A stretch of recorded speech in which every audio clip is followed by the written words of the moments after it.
देखिए, मैं कुंभ में पहुंची थी तो मैं एक श्रद्धालु की तरह पहुंची थी, एक धार्मिक इंसान की तरह पहुंची थी। 2-4 दिन में ही आप वायरल हो गई थी कि कितने दिन आप वहां रह पाई सुकून से। 14 तारीख को जो शाही स्नान पहला हुआ, वहां पे जब मैं शाही रथ पे बैठी तो वहां से और चीजें ऊपर चली गई।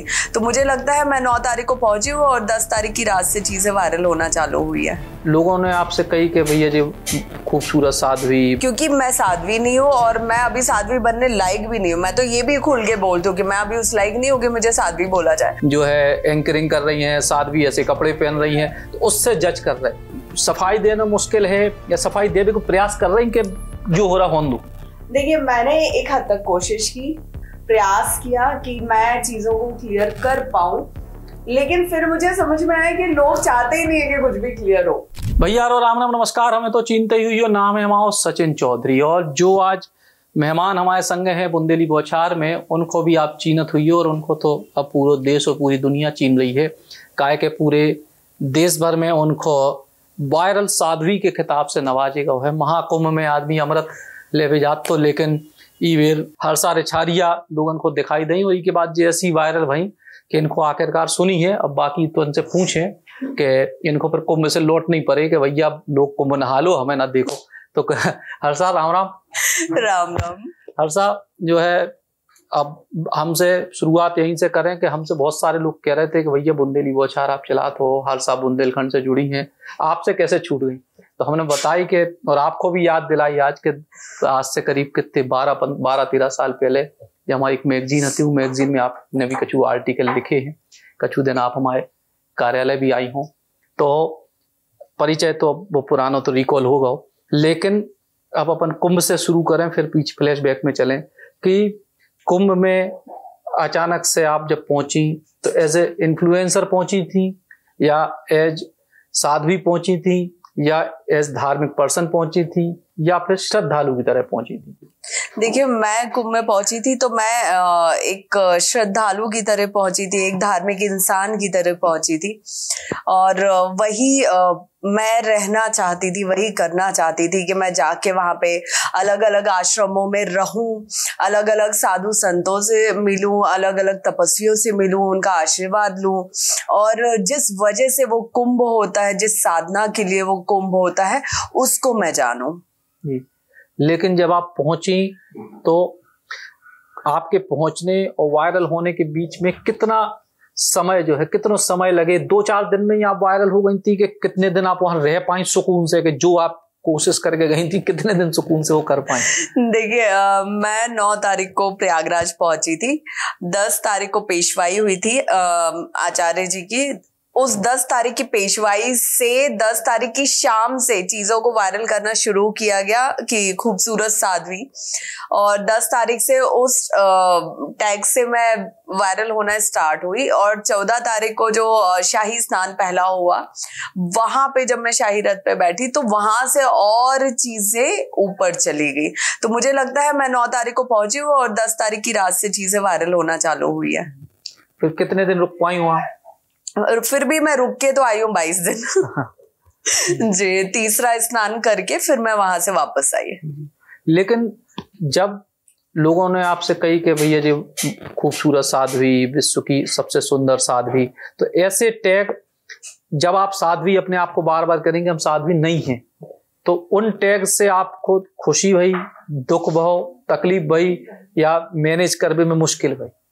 देखिए, जब तक एक महिला के लिए, एक नारी के लिए, एक लड़की के लिए खूबसूरत शब्द का इस्तेमाल किया जाता है तो वो उसके लिए बहुत अच्छा रहता है, और जब विश्व में सबसे खूबसूरत बोला जाए तो और अच्छा रहता है। लेकिन जब खूबसूरत साध्वी, क्योंकि मैं साध्वी नहीं हूँ और मैं अभी साध्वी बनने लायक भी नहीं हूँ, मैं तो ये भी खुल के बोलती हूँ कि मैं अभी उस लायक नहीं हूँ कि मुझे साध्वी बोला जाए। तो जब वो चीज आपको वो टैग दिया जाता है तो वो कहीं ना कहीं गलत होता है, क्योंकि वो आपके पूरी इमेज को चेंज कर रहा है, लोगों के 10 सवाल खड़े कर रहा है। अब लोग अभी सवाल करे कि अरे ये तो साध्वी है तो ये श्रृंगार क्यों कर रही है, ये साध्वी है तो ये फैमिली के साथ क्यों रह रही है। अब जब मैं साध्वी हुई नहीं तो ये सारे सवाल ही खत्म हो गए, तो वो सारी चीजें हो जाती है। तो मतलब अपन लोग साध्वी को टैग भी लगा रहे हैं, अपन साध्वी है भी नहीं है।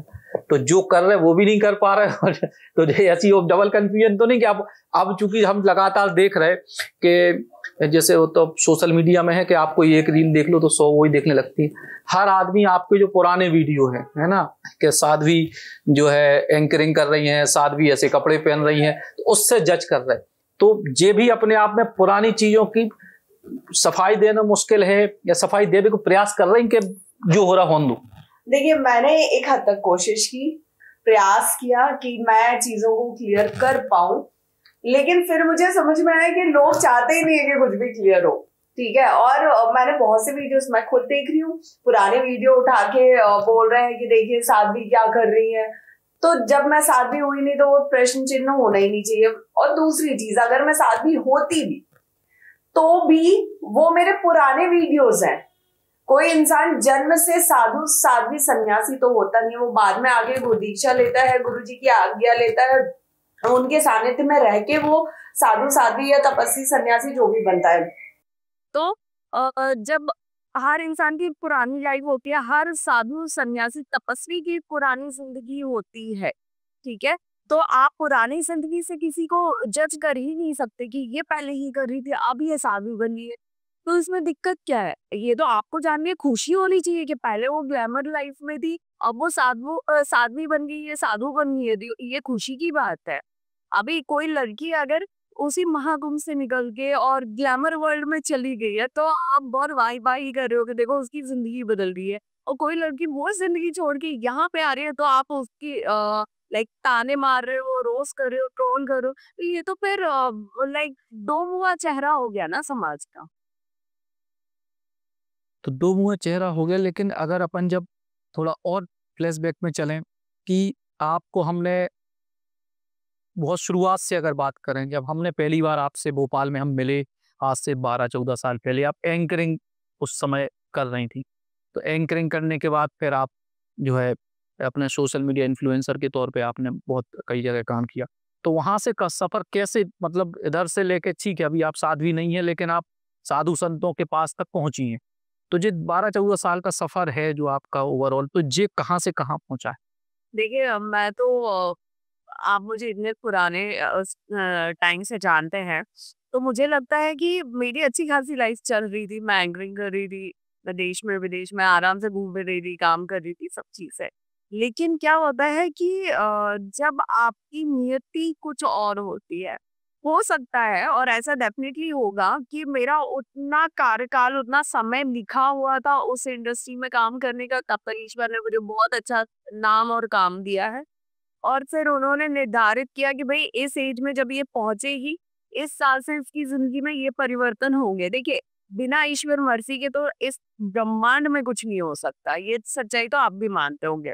तो एकदम से मतलब 2019 की बात है कि मैं 2019 में गई थी अहमदाबाद, वहां पे योगा सीखने गई थी मैं एक गुरुकुल में। वहां से मैं धीरे धीरे मेंटली चेंज होना शुरू हुई। उससे पहले मुझे लगता था कि यार ये मेडिटेशन मेडिटेशन क्या है, कोई कैसे मतलब घंटों मेडिटेशन करने बैठ सकता है। मैंने खुद ने ट्राई किया तो मुझे नींद आने लगती थी, मुझे भूख लगने लगती थी। तो वहां से उस गुरुकुल से धीरे धीरे मैं चेंज हुई, परिवर्तन आना शुरू हुआ। फिर 2020 में कोविड एक ऐसा टाइम था जिसमें वो सबके लिए समय बहुत भारी था, खास तौर पे जो लोग ग्राउंड में काम कर रहे हैं और जिनके फील्ड प्रोफेशन खत्म हो गए, इवेंट इंडस्ट्री, ग्लैमर इंडस्ट्री खत्म ही हो गई थी। तो उस टाइम पे घर पे बैठना, फिर बहुत सी आपको, जब आपको घर पे बैठने की आदत नहीं होती तो कुछ ना कुछ मानसिक तौर पे परेशानियां और शुरू हो जाते। तो 2020 में मैं पहली बार सितंबर में केदारनाथ गई थी। फिर महादेव ने मुझे उसके बाद हर साल 2 बार बुलाया वहां पे, और धीरे धीरे धीरे धीरे करके मेरी जिंदगी बदलती गई। मैं धीरे धीरे बाकी दुनिया से कटने लगी और अध्यात्म की तरफ आगे बढ़ने लगी। साधु संतों से मिलना, उनसे जो मेरे अंदर सवाल एक रहते ना कि हम तो नॉर्मल गृहस्थ लोग हैं, हमारे अंदर बहुत सी अध्यात्म को लेके उत्सुकता रहती है, बहुत से सवाल रहते हैं। तो वो मैं जिससे भी मिलती थी, मैं उससे अलग-अलग सवाल करती थी, जानती थी, उनकी ज़िंदगी का सफ़र मैं जानती थी कि अगर वो साधु सन्यासी हैं, तो वो कैसे हैं, वो कैसे इस तरफ आए। तो मैं सबसे सवाल करती रहती थी, उनके पास घंटों बैठती थी, उनकी बातें सुनती थी। तो कब मैं मतलब मेरी दिशा बदलने लगी मुझे खुद पता नहीं चला। फिर एक टाइम ऐसा आया कि मैं सबसे ही दूर हो गई कि नहीं मुझे ये अच्छा नहीं लग रहा, मुझे लोगों में बैठना अच्छा नहीं लग रहा, मुझे हंसी मजाक करना अच्छा नहीं लग रहा, मुझे भजन कीर्तन अच्छे लगते हैं, मुझे मंदिर में बैठना अच्छा लगता है, मुझे यज्ञ हवन अच्छे लगते हैं, मुझे आरती जल अभिषेक ये सब अच्छा लगता है। तो फिर वही जिंदगी को मैंने उसी को अपनी जिंदगी बना लिया। फिर मैं उत्तराखंड रहने लगी, वहां पे रह के मैं अपने पे रहने लगी और वहां पे ये सारी चीजें जो है वो मेरी जिंदगी का हिस्सा बन गया और आज जो है वो सबके सामने है। लेकिन वहाँ उत्तराखंड में आप रहने लगी साधु संतों, तो मतलब कोई स्थायी आश्रम या अपन को जहाँ अपन को ठीक लगे होते होते रहेंगे? नहीं नहीं, जहाँ मुझे ठीक लगता है वहां मैं रहती हूँ, अपना खाना खुद बनाती हूँ, अपनी जिंदगी खुद ही देखती हूँ। फिर खाना बनाने के बाद खाना खाने के बाद फिर मैं घर से बाहर निकलती हूँ और फिर जहाँ कीर्तन हो रहे हैं या मंदिर है, जो चीजें भी है, साधु संत है, मैं आश्रम वगैरह है, मैं सब कहीं जहाँ जैसा टाइम मिलता है सब कहीं विजिट करती हूँ। ठीक। जब आप ये विजिट कर रही थी तो आप साथ साथ सोशल मीडिया का इन्फ्लुएंसर वाला काम और वीडियो बनाने का काम भी 1 डेढ़ साल तक रहे। जी तो लोगों को जो बड़ा सवाल आता है तो सिर्फ कि धर्म की प्रति आपको झुकाव है तो या आप अपने काम को हिस्सा मान के वो धार्मिक चीजों में बोल रहे हो? देखिए ये मेरी जिंदगी का भी एक हिस्सा बन चुका है। और क्योंकि मैं रील्स इसलिए अपलोड करती थी उस मुद्दे पे भी, उस अध्यात्म पे भी, हर चीज पे कि लोग भी उसे जाने, लोग भी उसकी खूबसूरती, उसकी संस्कृति जाने कि हमारी संस्कृति, हमारा धर्म क्या है, हम कैसे चीजों को समझ सकते हैं, सब चीजें। तो मैं हर चीज को लेके मैंने बराबर वीडियोस डाले हैं, क्योंकि जितने अच्छे से आज की डेट में लोग सोशल मीडिया के माध्यम से चीजों को जान सकते हैं ना, उतना अच्छा माध्यम मुझे नहीं लगता दूसरा कोई है। तो जो आप इसके पहले जो रील्स बना रही थी सोशल मीडिया इन्फ्लुएंसर के तौर पे, फिर जब धार्मिक रील्स बनाई तो रिस्पॉन्स आपको धार्मिक रिस्पॉन्स भी ज्यादा तेज मिलेगा के बराबर? नहीं, मुझे स्टार्टिंग में तो बहुत कम मिला था और इनफैक्ट लोग मुझे ये बोलते भी थे, मेरे जो पहचान के करीबी दोस्त वगैरह थे, वो मुझे बोलते थे कि यार आजकल सोशल मीडिया वो ज़माना है जहाँ पे दारू पार्टी दिखाई जाती है, जहाँ पे गालियाँ चलती हैं, जहाँ पे लड़कियाँ कपड़े बदल बदल दिए तो उनके फॉलोवर्स बढ़ रहे हैं। तुमको लगता है कि तुम साड़ी पहन के और मंदिर की पूजा पाठ और धर्म की बातें करके फॉलोवर्स बढ़ा लोगी? मैंने कहा मुद्दा ये नहीं कि मेरे फॉलोअर्स बढ़ेंगे कि नहीं बढ़ेंगे, मुद्दा ये है कि जितने लोग रहेंगे ना वो धर्म को जानने वाले रहेंगे और वो मेरे लिए मायने रखते हैं। तो वो मुझे उम्मीदें कम थी लेकिन वो महादेव का आशीर्वाद है सब। तो फिर महाराज जी के संपर्क में आप कैसे आई और जब आपने दीक्षा ली तो वो अचानक से दीक्षा लेने का विचार या महाराज जी के संपर्क में जब पहुंचे उनके आश्रम जो तरीके से ज्वाइन करना ये चीजें दिमाग में? देखिए कोई भी चीज, कोई भी विचार दिमाग में ना मतलब एकदम से नहीं आता है, धीरे धीरे वो आता है, वो बीज होता है और धीरे धीरे वो पनपता है और एक टाइप पे आपको लगता है कि नहीं अब तो करना चाहिए ये काम। तो वैसा ही था, गुरु दीक्षा लेने का विचार काफी सालों से मेरे अंदर था और मुझे एक गुरु की तलाश थी। मैं भूल रही थी, मैं कहीं ना कहीं ये भी एक रीजन था साधु संतों से मिलने का कि उनसे मिल के मैं ये जान सकूं कि भाई ईश्वर ने किसे मेरा गुरु निर्धारित किया हुआ है। तो मैं सबसे मिलती थी, सबसे जानती थी। फिर जब मैं गुरुदेव से मिली, उनको जाना, महादेव के प्रति उनकी जो तपस्या है, कठोर निष्ठा है, वो सब मैंने जाना। जो सावन में वो बहुत बड़ी तपस्या करते 1 महीने की, अगर आपने देखा हो तो वो सब देख के फिर मेरे को लगा कि क्योंकि मैं खुद महादेव की बेटी हूँ तो मुझे लगा कि नहीं मुझे इन्हीं से गुरु दीक्षा लेना चाहिए। फिर मैंने अपनी बात उन तक रखी, फिर उन्होंने उस बारे में विचार किया, फिर उन्होंने समय दिन निर्धारित किया, उसके बाद मुझे गुरु दीक्षा दी। तो उसके बाद गुरु दीक्षा आपकी का 2 ढाई साल पहले तो 1.5 1.5 साल, तो 1.5 साल से उम्र के बीच में इतने समय आपने धार्मिक मतलब जो गुरु दीक्षा के बाद धार्मिक क्रियाकलापों में हिस्सा लो या फिर जो भी आप कर रहे हैं वही कर रही है? नहीं नहीं, मैं काफी बार उनके आश्रम में भी रुकी हूँ और नवरात्रि में भी मैं, अभी जो शारदीय नवरात्रि निकली तब भी मैं 15 दिन आश्रम में रही थी। और जो भी उनके अनुष्ठान चलते हैं, माई का महास्नान चलता है, रात का गुप्त हवन चलता है, मैं हर चीज का हिस्सा बनी हूँ। तो मैंने हर चीज देखा है, समझा है, और उनका भी यही था कि बेटा तुम यही रहो ताकि तुम चीजों को देखो। भले तुम रोज हवन में नहीं बैठ सकते हो, एक दिन बैठ के ना बाकी दिन दूर से बैठ के उसको देखो कि बाकी लोग कैसे कर रहे हैं। तुम रोज माई के महास्नान में पूरी रात खड़ी नहीं रह सकते हो, एक दिन खड़ी होगी ना, बाकी दिन दूसरों को मौका दो, लेकिन बाकी दिन मंदिर परिसर में बैठ के रात भर जाप करो, जो गुरु मंत्र दिया जाता है उसका जाप करो। क्योंकि कुछ चीजें भी मुझे कुछ चीजों का अनुभूति होने लगी थी, तो उससे मैं वहाँ आश्रम में रह के, मैंने कई बार आश्रम में रह के और पूजा पाठ ये सब किया हुआ है। कि एक लड़की कहलाने, एक महिला कहलाने एक चुनौती भी है, नई जगहों पे रुकवो, नई जगहों पे मतलब उस माहौल वो समय चुनौ देखिए चुनौती तो है, लेकिन मुझे लगता है मैंने जब जब, क्योंकि मैं ईश्वर को आज की डेट में ना बहुत ज्यादा मानती हूँ, बहुत ज्यादा मानती हूँ। और मैं पूरी तरह ये बोल के घर से निकलती हूँ और कहीं जाती हूँ, वहां पहुंच के भी ये बोलती हूँ कि मैंने सब कुछ आप पे समर्पित कर दिया है। अच्छा होगा तो आपका, बुरा होगा तो आपका, मेरा नाम होगा तो आपका, मेरी बदनामी होगी तो आपकी। तो जब ईश्वर को आप सब कुछ सौंप देते हो ना, तो वो आपका कहीं कुछ नहीं बिगड़ने देता है। तो मुझे लगता है ये एक बहुत बड़ा रीजन है कि मैं कभी भी किसी ऊपर वाले के आशीर्वाद से ना, मैं किसी हादसे का शिकार नहीं हुई हूँ कभी। हाथ से तो शिकार नहीं हुई, लेकिन आप जब एक वायरल साध्वी और खूबसूरत साध्वी को टैग लगता हो, अब आगे की जिंदगी थोड़ी सी कठिन या चुनौतीपूर्ण लग रही कि एकदम से अब सब जगह प्रसिद्धि मिल रही है और अब चीजें आसान हो रही हैं, चुनौती लग रही है? चुनौती, क्योंकि जब तक आप एक नॉर्मल इंसान बन के रहते हो ना, एक नॉर्मल सोशल मीडिया इन्फ्लुएंसर, तब तक किसी को आपसे कोई उम्मीद नहीं है। आप जो कर रहे हो सब वो देख रहे तो देख रहे, नहीं देख रहे तो भी ठीक। लेकिन जब आप इस लेवल पे फेमस हो जाते हो, एक साध्वी का टैग, जो भले ही आप उसको डिनाई कर रहे हो, लेकिन बाकी लोग तो अभी भी, कितने परसेंट लोग मैं देख रही हूँ कि वो अभी भी उस चीज को मान ही नहीं रहे हैं। वो अभी भी, मैं कहीं जा रही तो लोग आ जाते हैं पैर छूने के लिए। तो फिर आपके ऊपर ना ना चाहते हुए भी ईश्वर ने कुछ जिम्मेदारियां दे दी हैं, जो उन लोगों की नजर में, उन लोगों की चेहरे पे आपको नजर आती है। तब आपको ये रियलाइज होता है कि अब आपको क्या करना है और क्या नहीं करना है, कैसे रहना है और कैसे नहीं रहना है। ये बहुत सारी अनचाही जिम्मेदारियां आपके ऊपर आ गई हैं, जिनको आपको हर हाल में निभाना ही। तो ना ना करते साथ भी बनना ही पड़ेगा, ऐसी तो नहीं लग रही? नहीं नहीं, इस साल भी तो नहीं बनने देंगे।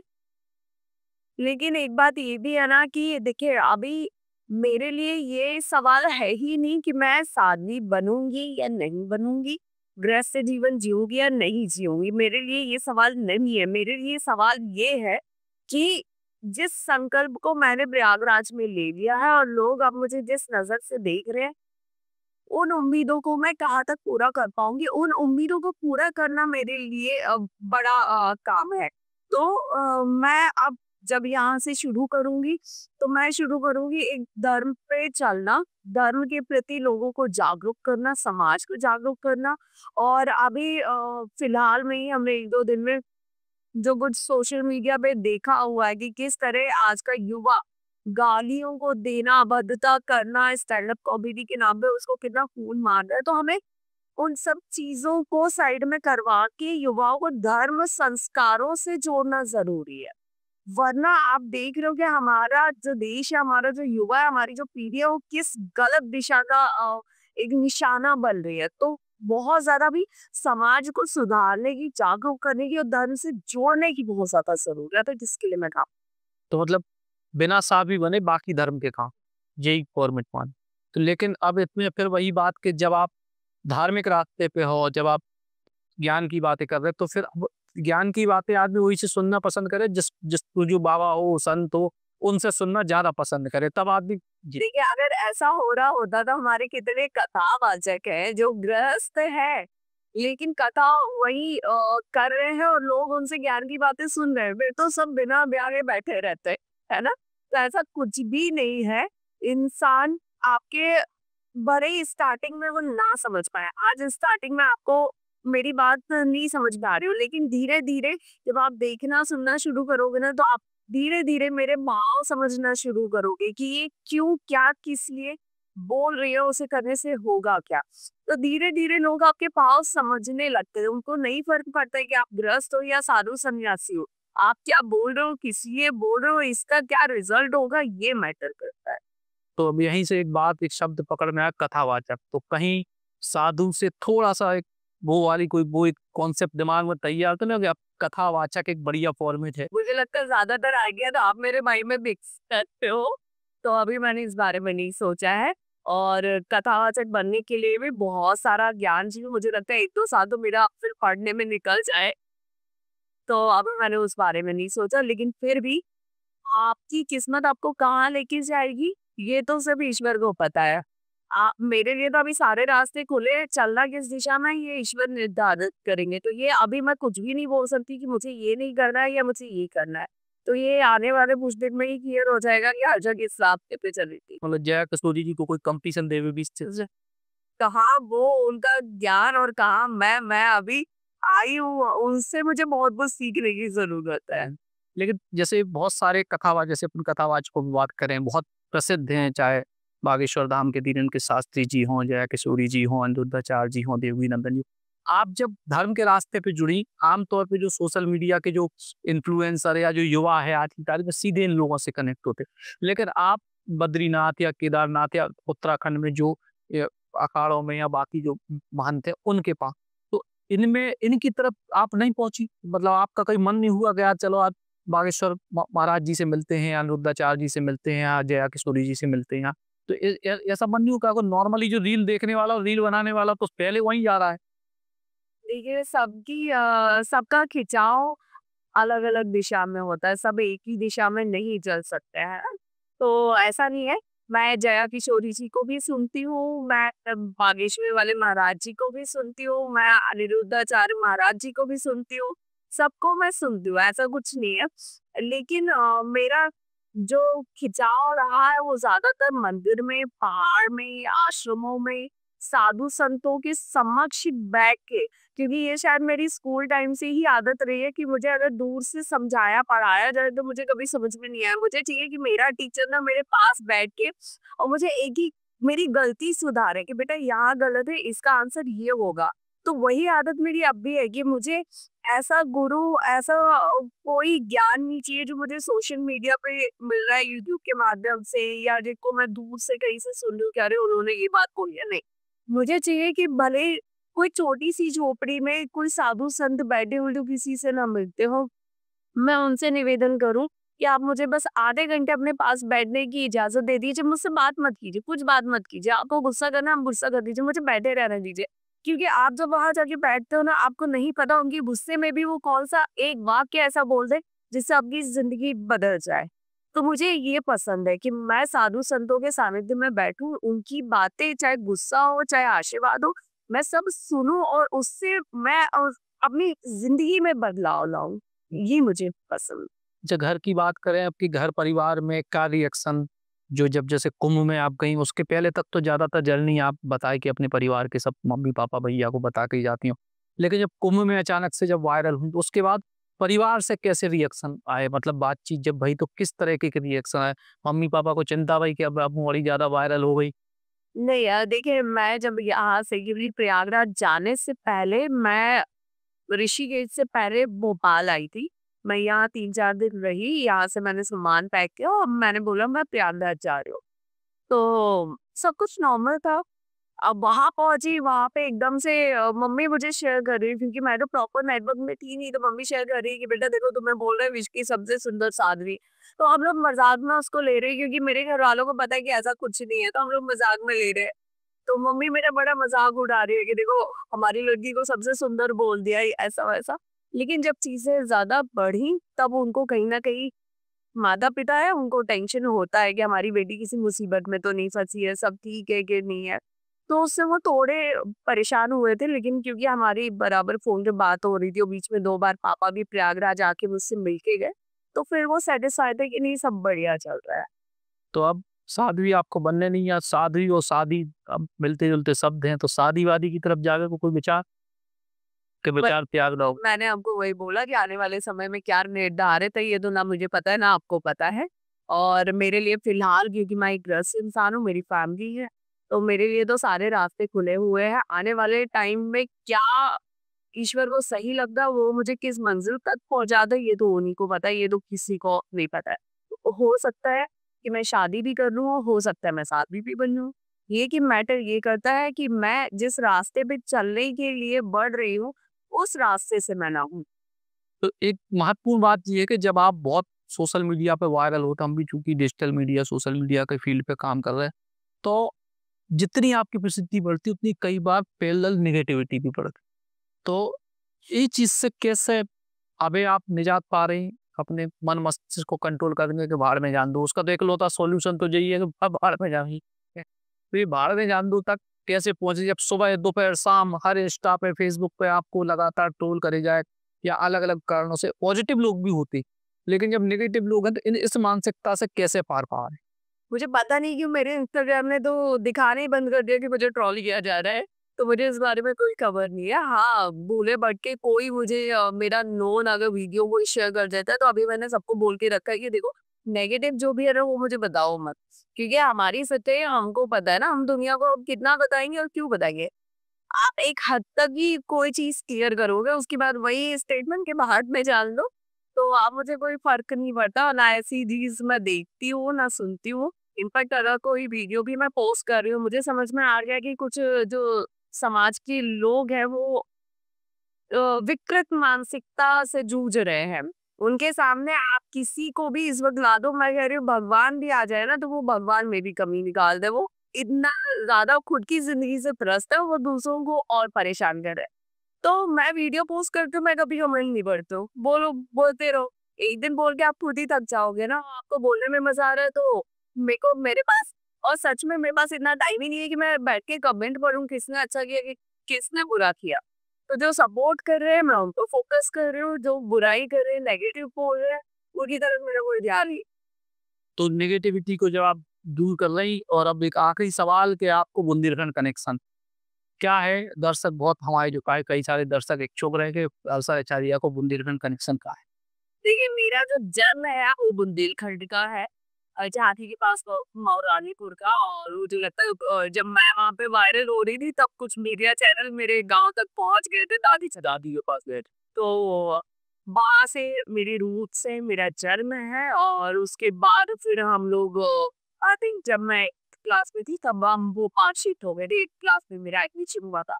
तो ऐसे मेरा बुंदेलखंड है, क्योंकि मेरी मम्मी जो है वो नौगांव की है, पापा मौरानीपुर के हैं। तो मोस्टली हमारे के रिश्तेदार हैं वो सब बुंदेलखंड के ही हैं। तो ये हमारा एक रिश्ता है बुंदेलखंड से। तो भैया जो रिश्ता है बुंदेलखंड से, वो बुंदेलखंड में जन्मी है, जो बुंदेलखंड से इनको नाता है, और अब पूरे देश और पूरे भारत में फैली है। और जहाँ भी खुशी की बात है कि बुंदेलखंड की बिटिया को आ रही दुनिया की सबसे सुंदर साध्वी बुंदेलखंड में बहुत खूबसूरत लोग पाए जाते, जो आपको प्रूफ भी होगा। Eklavya University Damoh will guide you towards a bright future. 28 acres of lush green campus, largest campus of Bundelkhand, experienced and dedicated faculty. 50 future-ready courses taught in 12 different schools, separate courts and ground for sport, fully equipped lab and workshop, safe and fully equipped separate hostel for girls.